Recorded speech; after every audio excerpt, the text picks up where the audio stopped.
You guys remember that video I showed you of a dude filming a tornado in his backyard and it like nearly sucks him out of his house? Well, I have him here today. His name is Taylor Train, and that is his house behind him right now. Taylor Train, how are you doing today? I'm doing good, my man. Thanks for bringing awareness to this whole mess. I really appreciate that. Yeah, my pleasure. It's one of the craziest tornado videos I've ever seen. I'm going to go ahead and roll that now. And in that video, you seemingly look like you're about to get sucked into a tornado, which is really crazy. That's your house behind you. Can you like kind of show us that? Just kind of give us a good view of that, if you don't mind. Left of it, yeah. So yeah, that's what's left of it, and it's just completely destroyed. Can you pan back to the left? It kind of lagged out a second there. There we go. Damn. So that was that your front door? This was a back door to our backyard. I'm actually standing where my 3-car garage used to exist. So that right there is the door that leads into the house from the garage. Oh, you're in the garage right now that is not there. Right now. Yeah, and then that's where my front door used to be. Let's take a look inside so we can see just how messed up this house got. I'm really glad that everyone is safe. You said that nobody in the neighborhood. Actually, you were telling me earlier. Can you point back over there where those houses were outside? Just look right there. Just show me where those houses were. Definitely. So there used to be a house right there, another one right there, and then just to the right of the one at the end of the cul-de-sac, there was another one right there. All 3 of those houses were completely leveled. No walls standing, absolutely nothing. But nobody was killed or hurt. Nobody was killed or injured. Nobody whatsoever. It's so good to hear, especially with you and your family. I guess, everybody, but I'm really glad that nobody got hurt. So let's take a walk inside and let's see here. So you said that there was the house is just there's no saving it, right? You can't save this home? No. Negative. We had within the 4 days following the tornado, we had 6 1/4 inches of rain. So what the tornado itself didn't actually damage, the monsoon that followed pretty much took everything else. The roof above you, it looks like it's about to fall down. Yeah, totally. It's everything. The roof on the exterior of the home, as you would see from the beginning of the video there, the roof got sucked off. So all that exposed sheetrock from the vaulted ceilings there, it just took as much moisture as it could, but sheetrock is sheetrock. So everything inside, all these floors are warped. Is there any black mold or anything like that in the house? Definitely, yeah. Oh, there's mold all over. Is it dangerous for you to be in there right now, or is it okay for right now? Because I don't want you to be unsafe. Honestly, probably not any more unsafe than me filming the tornado from exactly where I'm standing as we speak. That's the shot where the tornado was. And I remember there was a barn on the other side, and that thing, or some sort of structure, it got sucked up. And then right when your fence started getting sucked up, you oh shit it and got the hell out of there. Yep. Can you describe that for us? Yeah, of course. So I was obviously standing right here when I was filming that barn right there. There was another one to the left of it, right about there, which is what you see sucked away in the video. And then I panned to the left. These electrical poles right here are what was those flashes, the transformers or whatever. They repaired those pretty quick. They had those back up within about 48 hours. But this is that big fence right here that actually got sucked out in the video. So I slammed this slider, out of habit, I guess. Not that it would do much considering the circumstances. And when I spun this way, about here is where the video cut. What happened was I reached up here. My fridge used to be here. I reached up here to grab my wallet. As soon as I grabbed my wallet, I got 1 foot about to go down those stairs when the front half of my house blew in. It took my garage, took that wall, and actually threw me from right here to about 10 feet over there. We had a love seat right here and a couch along that back wall. The tornado, sucked me that way and threw me right into the love seat. Do you think that saved your life, that love seat? Maybe it gave you something to cushion you to hold you in place for a moment? What happened afterwards? Yeah, if I'm honest, probably. Because with the love seat being right there, I didn't actually get sucked to the complete opposite wall. I got sucked to about right about here, and then I stood up, came to the stairs, and I just jumped. I mean, it all happened so fast, man. I literally jumped for my life. Yeah. But I And felt it suck me. your I mean, you family can was see down there, right? Yes, my wife and 3 boys were already down there. You can actually see in these window casings, not just the glass itself, but the whole window casing was being sucked out by the tornado. So had it been just, a little bit stronger, you and I probably wouldn't be having this conversation today. But thankfully, here I am, all is well. My wife and 3 boys are safe. And I'm, just minor scratches and bruises. We will heal. Were you able to see down there and how long were you down there during that time the tornado was it next to you? Oh man, honestly, probably 10 seconds or less. I was in the basement. I was down there long enough to ensure that my wife and kids were okay. They were huddled in a group appropriately, given the circumstances. Once I checked on their well-being, I came right back up the stairs, and I'll give you a POV here. So I came right up the stairs. I saw all the insulation everywhere, and I turned to the right, and that's all I saw. So my first picture post tornado, you can actually see right through here the tornado's still on the ground. So I was not down there for very long. Where did the tornado go after? It headed north. It hit 4 more houses after us, and then slowly kind of just went back up. It didn't stick around for long once it hit us. I mean, I would say it was on the ground maybe 3 minutes following that. Wow. Was your wife mad at you for that video? She was pissed. But it is what it is, right? Hindsight is always 2020, man. Looking back, it was just, I'm a huge documentary guy. So I've seen all the Twister documentaries. I've seen all the National Geographic stuff, and they had actually reached out. National Geographic did and said, one of the phenomena of this tornado is that the suction so far from the actual funnel was something that is not common amongst tornadoes. So when I was filming the tornado, I knew it was kind of a gutsy decision to begin with. But when I saw the fence go, I realized how real the situation was and kind of, the magnitude of power behind this thing. I'm a combat veteran in the U.S. Army, so I have I would like to say a little bit better adrenaline tolerance than what most would have. So, to me, it was somewhat of a thrill-seeking adventure until the fence.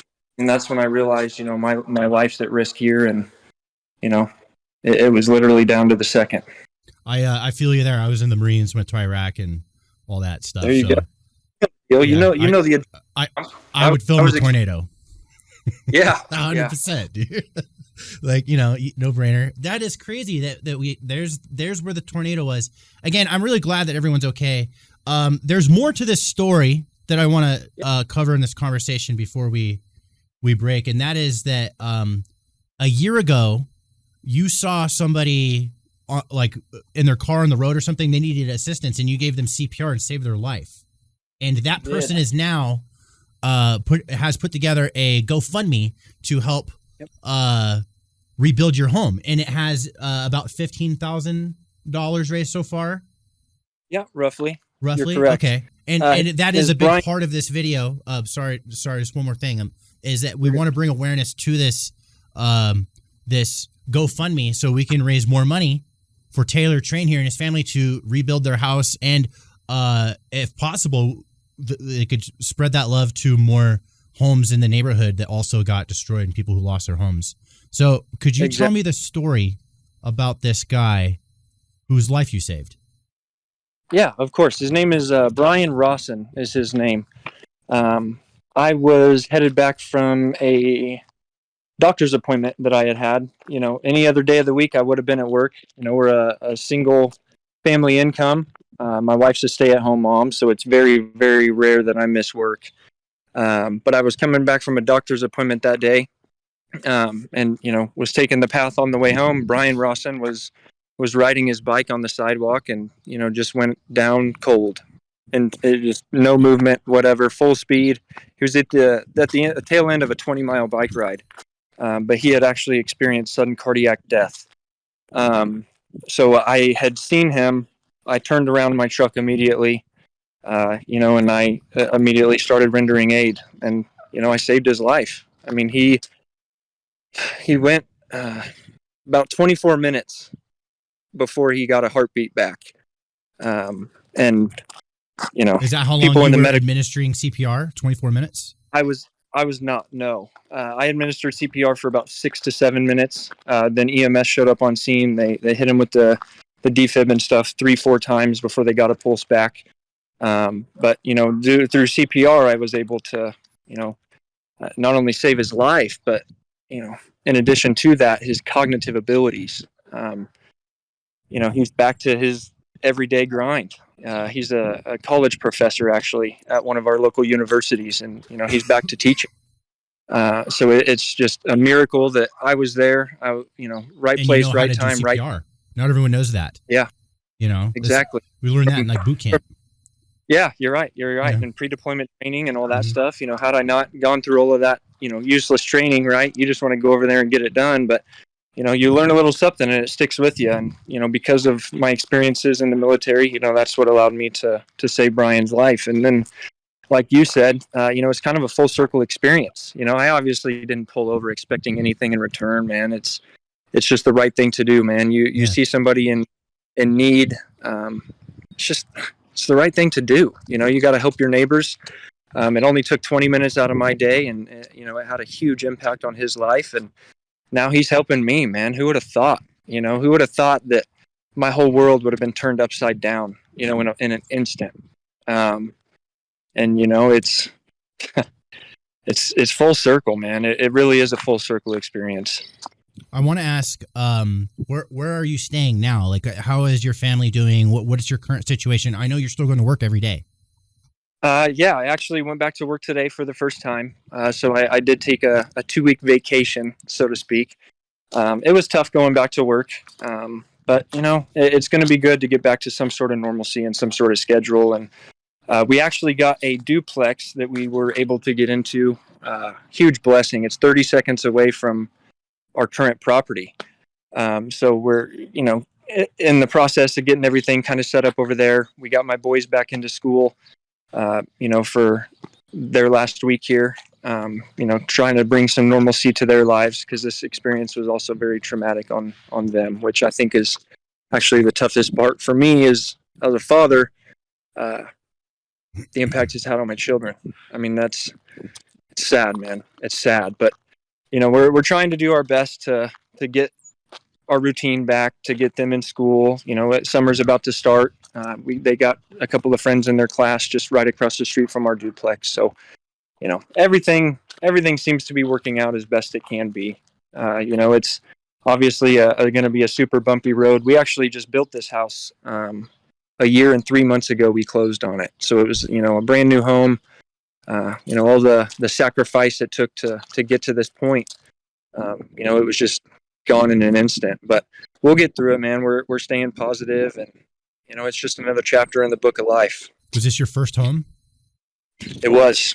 It was my wife and I's. Yes, sir. That stings, man. I'm so sorry.